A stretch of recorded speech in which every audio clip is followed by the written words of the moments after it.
Welcome to the Cerebral Edge with strength and conditioning specialist, Coach Chris. Join us for the next 30 minutes as Coach Chris shares ways to improve your health in all areas of your life. Along with his special guests, he strives to give you that cerebral edge to help make you 1% better every day. Now, here's Coach Chris. This is Power Talk 1040. Welcome, Colorado Springs. It's Coach Chris. I'm just going to take a half hour here and hopefully give you the edge you need to get you 1% better. Now, I like to do that with a little help from my friends, and today I have Dr. Grove Higgins back on. Welcome back, Doc. Thanks for having me back. I've been looking forward to this all week. Oh, man, especially that bacon we had earlier, right? Oh, my gosh, it was like a steak. Can't go wrong with that. Amen. So Doc was on last time. We got into a little bit of talk about metabolic conditions and things like that. But today what we're going to be talking about is the myths of performance and pain. And again, this is going to be another two-part podcast. So we're going to go talk about myths of performance and pain, and then we're going to want you to hold on for the next week because we're going to be doing some shaking things up again for the medical community once again. So myths in performance and pain. Go ahead, Doc. Tell us what you got. First of all, man, what are you doing? You're getting bigger. Right? I think my head's just getting smaller. Head's getting smaller? Yeah. All right. I'd swear you're getting larger through the chest and such like that. So that's a good thing. No, your training's paying off, so keep that up. Yeah, thank you. So obviously you don't buy into a lot of myths about training. Oh, man. I used to. Yeah. I think most of us do, right? Until we wake up to it, and then we were like, I'm never going back to that, right? Right. And it's amazing how much more effort with less time that it actually takes. Right. Yeah. No, efficiency. Working out should be fun. That should be one of the number one things, right? Right. It should be fun, and you should be able to see results, right? Mm-hmm. Both on a scale, if that's what you're going for, in your size and your strength. There should be some objective measurement of progress, but it should be fun. And efficient training is fun. It minimizes the damage and maximizes the effects of your training, and that's when you know you're doing it right. And unfortunately, most of the myths that are out there for training, both for just health and fitness type stuff, but also for performance, are what hold people back and make them quit. Yeah. You know? Absolutely. That's one of the Stan Efferding had a great saying. He said, the best exercise is the one you'll do. Right. And that's the one that's fun. Right? Yep. If always. It's fun, you'll do it. If you don't like it, you probably won't do it most of the time. And at the heart of things, we're all children. We like to have fun, and it pays off when we're having fun. And then the adult in us wants to see results. Mm-hmm. And so if we're having fun and you're seeing results, you keep coming back, and it becomes a lifelong thing. And that's how fitness really should be. It should be a lifelong endeavor. Yeah, and if you're having less pain, you're more likely to continue too, right? Which brings us to our first myth: no pain, no gain. Oh, it's the suckiest principle on the list here, you know? Yeah, the whole no pain, no gain thing, if you're an athlete, you're going to push yourself to certain extents where you are going to feel the burn, right? You're going to feel the effort through muscles and such like that. But so many of us don't know where that line is. And especially if you're not an athlete, you don't know where that is. If you're an athlete, the last thing you want to do is do something today that's going to hold you back from training tomorrow. And so you're very careful about that. And you know what is good pain, right? So that burn in the muscle and such like that. But you avoid the pain that unfortunately most of us have bought into. And especially around the whole HIIT revolution, we've bought into that, because if you're pushing your body really hard, you're going into that muscle burn, but that's where you should be stopping, and most of us are going well beyond that. And so then you're hurting for days afterwards, and you're like, well, that must have been progress. Right? But I can't walk up the stairs. But I can't Not move. like a normal human being, at least. I can't bend over and tie my shoes. And that just means that you've moved backwards. So you've given yourself a good stimulus to get some progress and to get some effect from your training, but you've also done a lot of damage. And so, which is going to win out in the end? And you're just slowing yourself down. If people knew where that was, or they worked with a coach that allowed them to know where their limits were and to get the best effect out of their training. They wouldn't be sore. They'd be able to train every day of their lives, and it would feel good. Oh, absolutely. It's book by Mike Menzer had a great saying about that. It's like watering the garden, right? It can only take so much water. So the weight room is your water, right? You have to allow yourself to give time to grow before you water it again, or else you keep getting that breakdown and you don't get that growth. Yep. And that's what I've been kind of experiencing. That's what you're saying. I've seen you growing. I'm putting in less time, but more effort for less time. Right. So 15 minutes gets you a huge amount of effect where you may have spent 2 hours in the gym before. I did. Right. I used to, right? Because I did competitive powerlifting for a long time, right? And I fell in that same line of no pain, no gain. So I was spending, 3 hours in the gym, easy, right? Trying to prepare for competition. And I remember waking up in the morning going, oh my God, my back is so stiff. I can't even move. And it was primarily my right side. And I knew that should have been a red flag to be like, maybe I should do something about this, balance out a little bit. But then you go to the gym and everybody's like, yeah, I did deads yesterday. My back's just really stiff. So I'm just thinking, okay, well, maybe that's just normal, right? Yeah. Until all of a sudden, you do that last pull and something breaks. and then I can't move off the couch for a week. And I was like, okay, well, maybe there's something different here, right? Yeah. Maybe that stiffness of no pain, no gain was not. And then you got to see a guy like me to help back you out of the damage that you've done and such like that. I got to call Doc Grove and be like, I'm in pain. He's like, what'd you do? Something stupid. Yeah.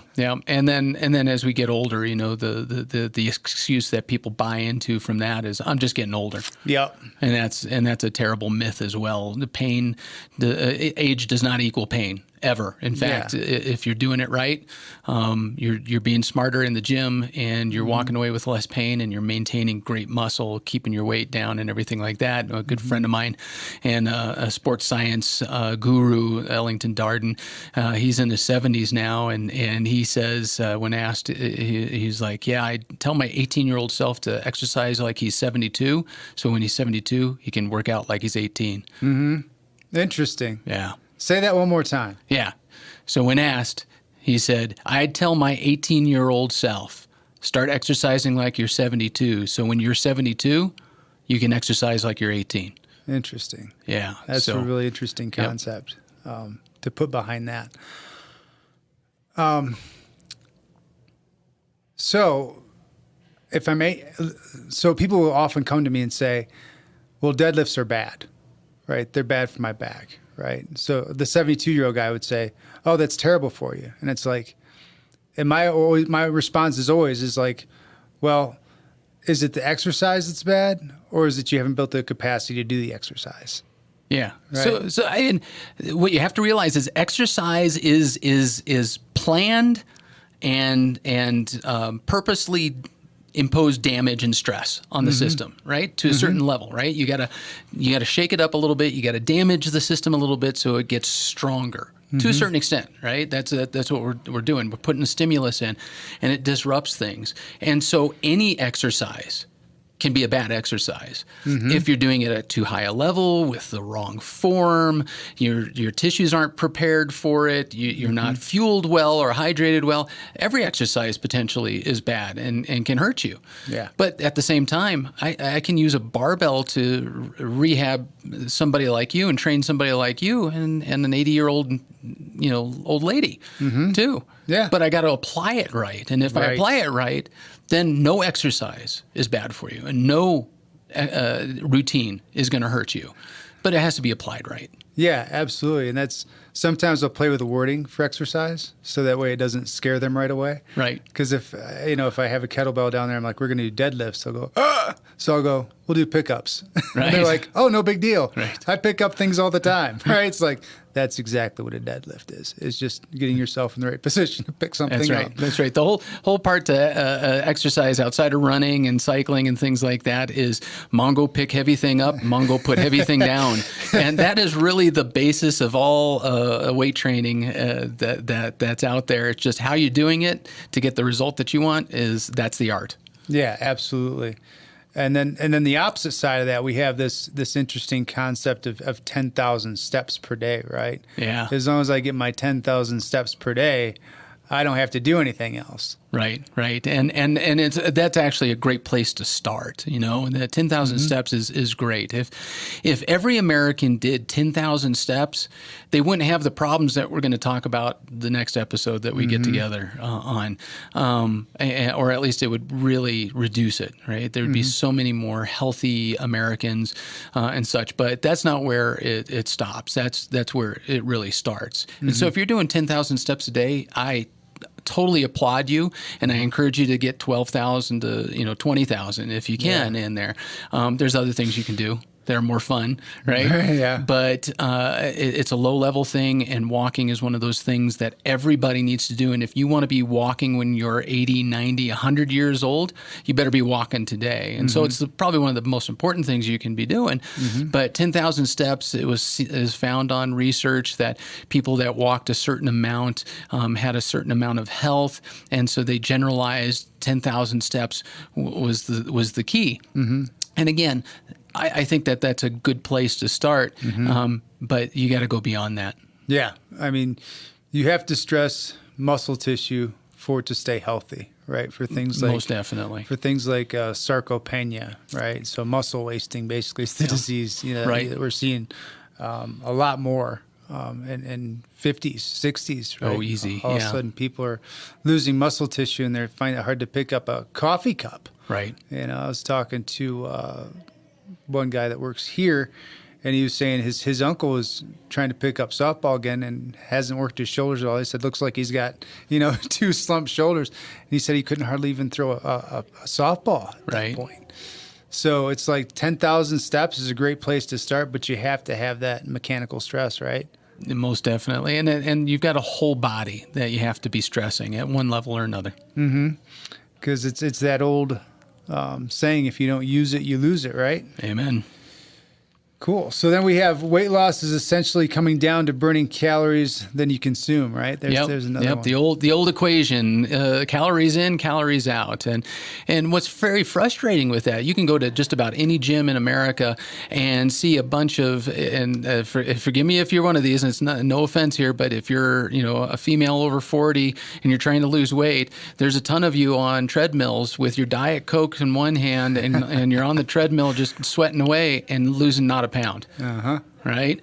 And we've learned so much over the years, and we've known this actually for a long time. It's not about the number of calories in, calories out. That's part of the equation, but it's your hormones. If your hormones are working well, then you can stimulate the system with a little bit of exercise and get strong and big, like Chris over here, right? Coach over here. Right. And if you want to lose weight, you gotta have your hormones right. So that way, when you put the right stimulus in from an exercise standpoint and just working everyday life activities, you're burning fat instead of the stuff that you just put into your mouth. And then what you put into your mouth is really important because it's part of that stimulus too.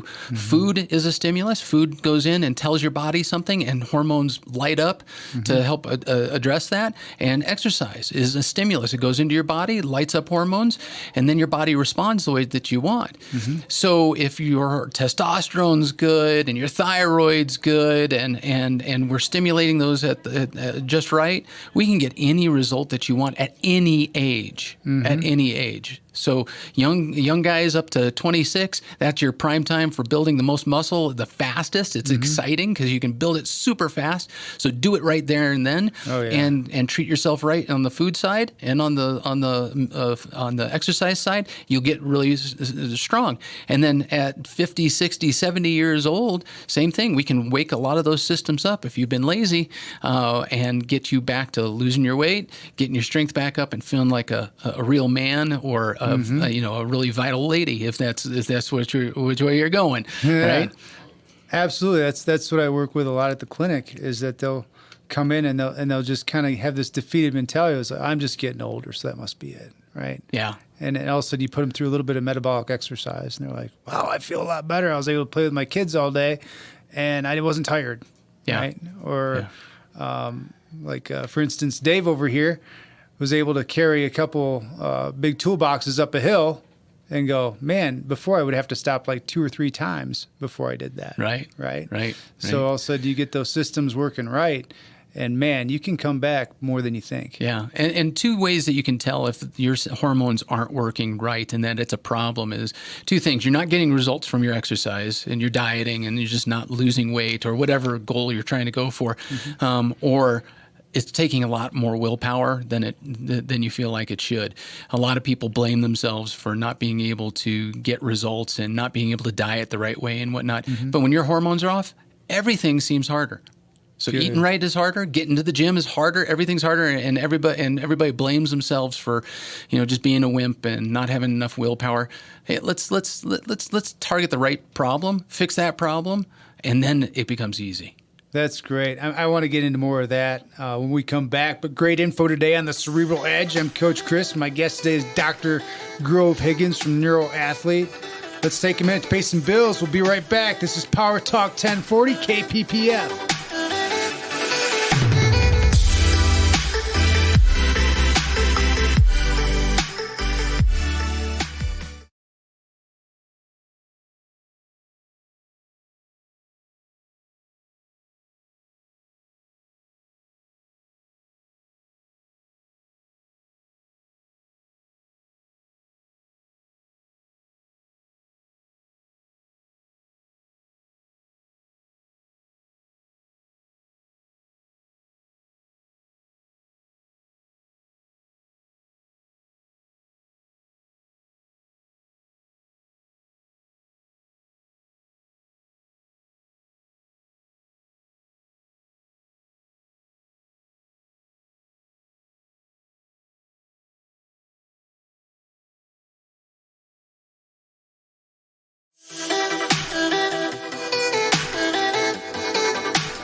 We are back with the Cerebral Edge on Power Talk 1040 KPPF. Talking to my good friend, Dr. Grove Higgins from NeuroAthlete. And we're going over myths of performance, fitness, and pain. And right before we left off, Grove was talking about how it could be your hormones. It could be your hormone panel that's off is why you're not gaining the results or getting the gains you want to get, right? Yeah. Yeah. So what are some ways people could test to see if their hormones are off or some things that they could, essentially have to take home and go, you know what, maybe I better check this out or that out? Yeah, definitely. I mean, the first thing you look for is, are you recovering from your workout? There's some signs and symptoms that things aren't working right, that you're always hurting a little bit. Your energy levels are low, even though you get enough rest and you're doing all the right stuff, right? You're not getting results from your exercise and such like that. Motivation and behavior too. If you're starting to find that you're, more cranky, you're just not motivated to play with your kids, stuff like that. There's clear signs that the hormones are off, and it might mean that you need to, change something in your life stress-wise and whatnot. But that's affecting your hormones too. There's a lot of things that affect your hormones, and such. But then you can go to that next stage of saying, okay, I really want to fix this, and I want to be precise. I want to figure out what's wrong, so that way I can fix this. And you can go to your doctor, and you can have them test, and it's becoming more and more common anymore.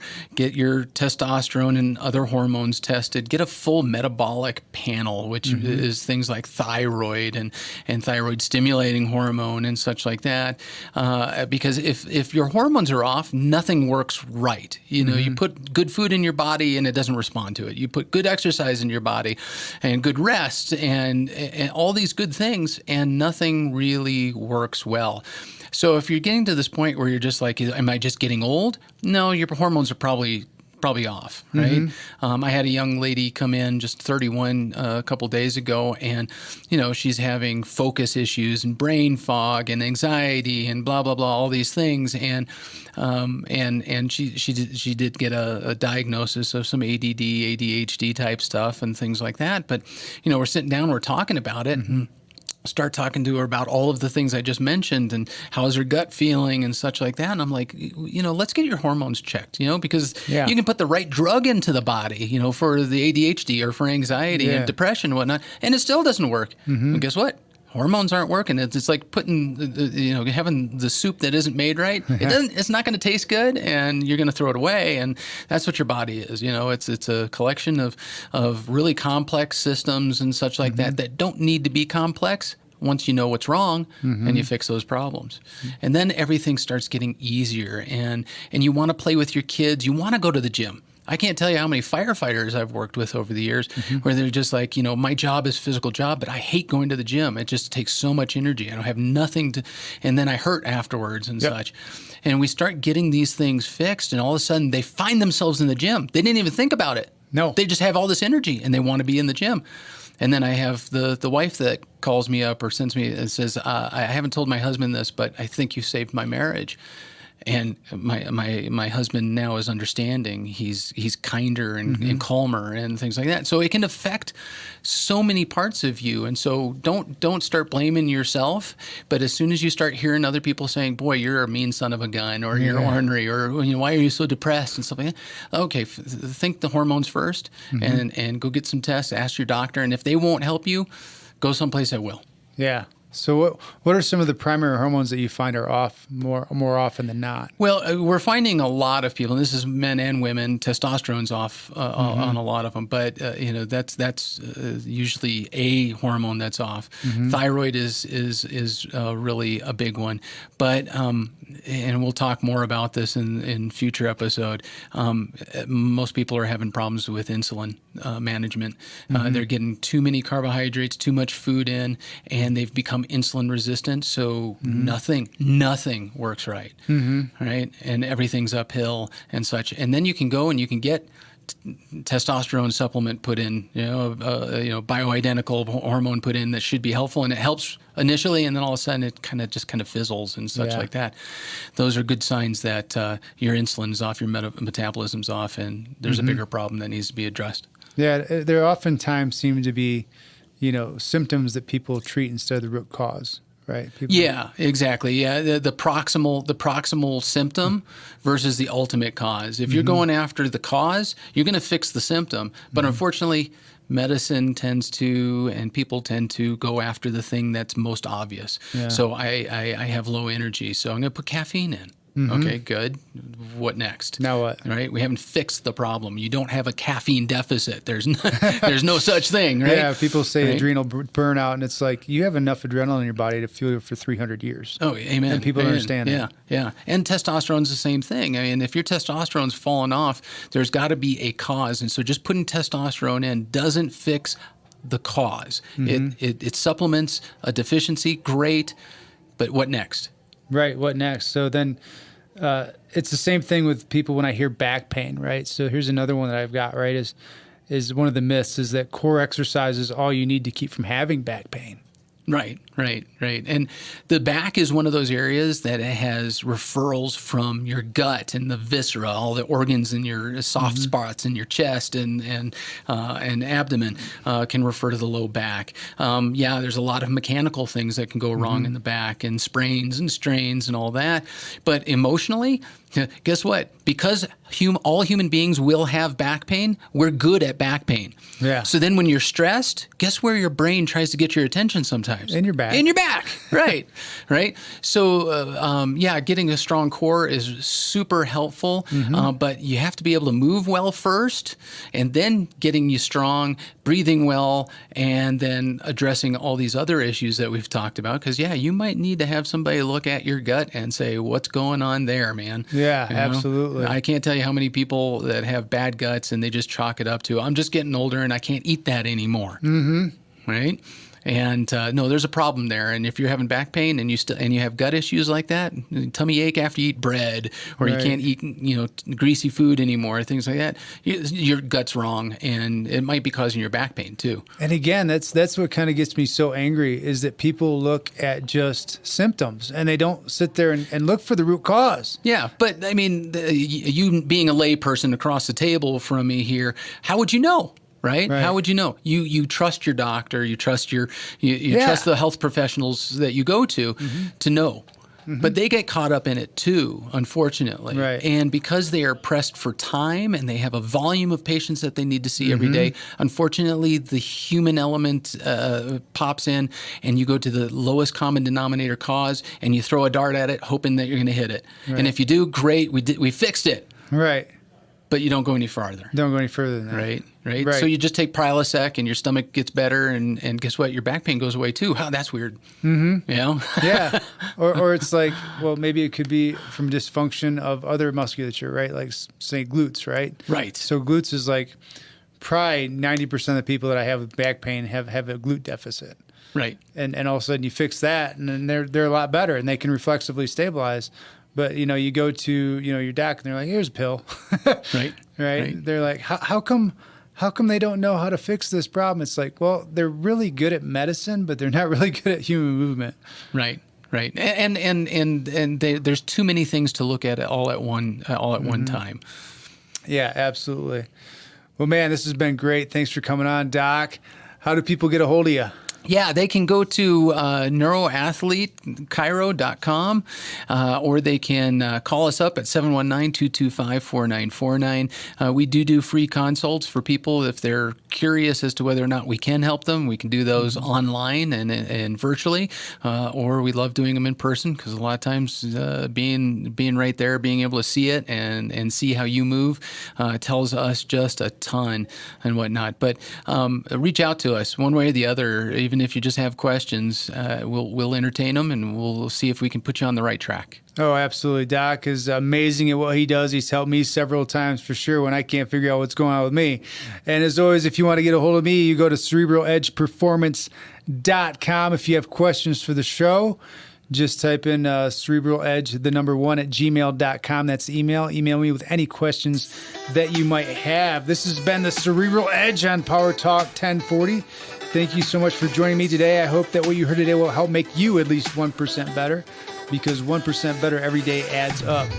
Join me next weekend right here on Power Talk 1040. I'm back here again with Dr. Grove Higgins for part 2. I'm Coach Chris. Until then, stay strong. This has been the Cerebral Edge on KPPF. Have a question for Coach Chris? Email him at cerebraledge1@gmail.com. That's Cerebral Edge, the number 1 at gmail.com. Join us next Saturday at 1 p.m. and Sunday at 10:30 a.m. for another episode of the Cerebral Edge with Coach Chris on Power Talk 1040 KPPF.